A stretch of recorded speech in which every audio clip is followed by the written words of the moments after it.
আমি ভাই কিন্তু ওয়াজ করি না, এটা ওয়াজ না, আপনাদেরকে একবারে মরার খবর দিয়ে গেলাম। আমি এটা হবে, এটা বাস্তব। ওই যে খিজির আলাইহিস সালামের ঘটনা থেকে ইঙ্গিত দিলাম, নুআইম ইবনে হাম্মাদের হাদিস, এবং বর্তমান বিজ্ঞানীরা সবাই বলতেছে হ্যাঁ এটা ঘটবে, এটা আসতেছে। বিশ্ব পরিস্থিতি সেদিকে যাচ্ছে।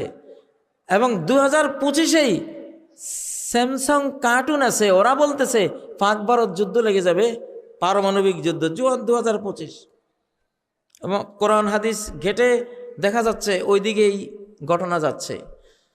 বাংলাদেশও এর থেকে মুক্ত না, বাংলাদেশও এর থেকে মুক্ত না।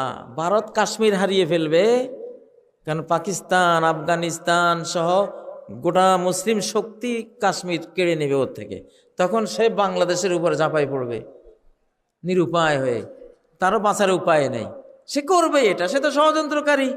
করতে গেলে আমরাও তো ছাড়বো না, ঘাত প্রতিঘাতে আমরা দিল্লি, গোটা ইন্ডিয়া দখল করব ইনশাআল্লাহ। আমরা দখল হবো, এটা হাদিসে আছে। তো এর মধ্যে চলে যাবে কয়েক কোটি মানুষ, এই জন্য রেডি থাকেন। পচা আলু হয়ে আল্লাহর কাছে যান না, ভালো আলুরাও যাবে, তারা শহীদ হবে। কি হবে? ভালোগুলি গেলে সেটা কি শহীদ।